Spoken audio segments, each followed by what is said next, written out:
پچھلے سبق میں ہم نے دو حرف پڑھے تھے، قاف اور کاف۔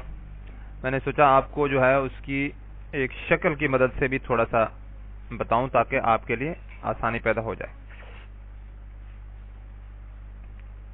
دیکھیں، قاف کی ادائیگی یہاں سے ہونی ہے، یعنی زبان کی جڑ اور اوپر سے جو قبے سے متصل تالو ہے اس سے ملائیں گے تو قاف کی ادائیگی ہوگی۔ اس کو ہم پر کر کے پڑھیں گے، موٹا کر کے پڑھیں گے، قاف قاف قاف۔ اور اس کو جو باریک کاف ہے اس کو کاف۔ یہ درمیان حصہ ہے زبان کا، یہ درمیانی حصہ ہے، اور تھوڑا سا اس سے پہلے یہاں سے جو ہے اس کی ادائیگی ہوگی کاف۔ اگر یہاں سے ادا کریں گے تو پھر قاف ہو جائے گا، قاف۔ تو اس طرح ہم نے نہیں پڑھنا، کاف کاف کاف۔ اس میں تکلف کیے بغیر اگر پڑھیں گے تو جو اردو بولنے والے لوگ ہیں وہ ویسے اس کو صحیح بولتے ہیں۔ اس کے بعد ہیں تین حروف، لام نون را۔ یہ حروف طرف لسان کے ذریعے ادا ہوں گے، یعنی زبان کے کنارے کو اوپر والے اگلے دانتوں کے مسوڑوں سے لگائیں گے۔ پہلے ہم نے کیا کیا تھا، زبان کی نوک لگائی تھی اوپر والے دانتوں کی جڑوں سے، لیکن یہاں پہ اب کیا ہے، اوپر والے دونوں دانتوں کے مسوڑوں سے لگانا ہے، اور زبان کی اپنا زبان کا کنارہ لگانا ہے، زبان کی طرف لگانی ہے، طرف لسان۔ زبان کے کنارے کو اوپر والے دونوں دانتوں کے مسوڑوں سے لگائیں گے، تب یہ تینوں حروف ادا ہوں گے، لام نون را۔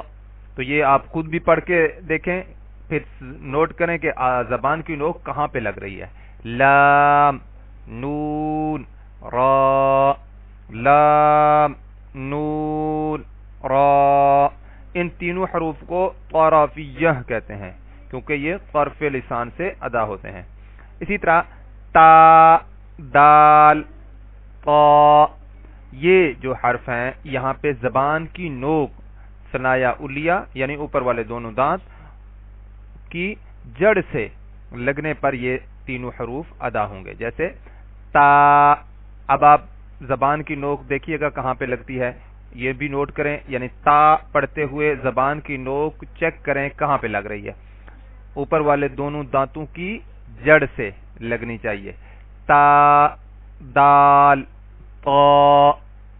اب تا اور طا ہم آواز ہیں تو ان میں آپس میں ہم فرق کیسے کریں گے، تا کو باریک کر کے پڑھیں گے، اپنا دو نقطوں والے کو، اور طا کو پر کر کے پڑھیں گے۔ تا پر جس پر دو نقطے ہیں اس کو باریک کر کے پڑھیں گے، اور طا کو پر کر کے پڑھیں گے، اور ان تینوں حروف کو نطاعیہ کہتے ہیں۔ اس کے بعد ہیں تین حرف، سا ذال اور وا۔ زبان کی نوک ثنایا علیہ یعنی اوپر والے دونوں دانتوں کے سرے سے ٹکرانے پر یہ تینوں حروف ادا ہوں گے۔ اب میں آپ کو دیسی انداز میں بتا دیتا ہوں کیا ہے۔ زبان کی نوک پھیلا لیں اور ہلکی سی باہر نکالیں، اوپر والے دونوں دانتوں کے کناروں سے نرمی سے لگائیں تو یہ تینوں حروف ادا ہوں گے، سا سا ذال وا۔ اب ذال اور وا کا آپس میں فرق کیسے کریں گے، ذال کو باریک کر کے پڑھیں گے اور وا کو پر کر کے پڑھیں گے، اور ان تینوں حروف کو لساویہ کہتے ہیں۔ پڑھیں گے کیسے، سا ذال وا سا ذال وا سا ذال وا۔ ٹھیک ہے جی، آج ہم یہاں پہ ہی مکمل کرتے ہیں۔ سبحانک اللہم و بحمدک، نشہد ان لا الہ الا انت، نستغفرک و نتوب الیک۔ السلام علیکم ورحمۃ اللہ وبرکاتہ۔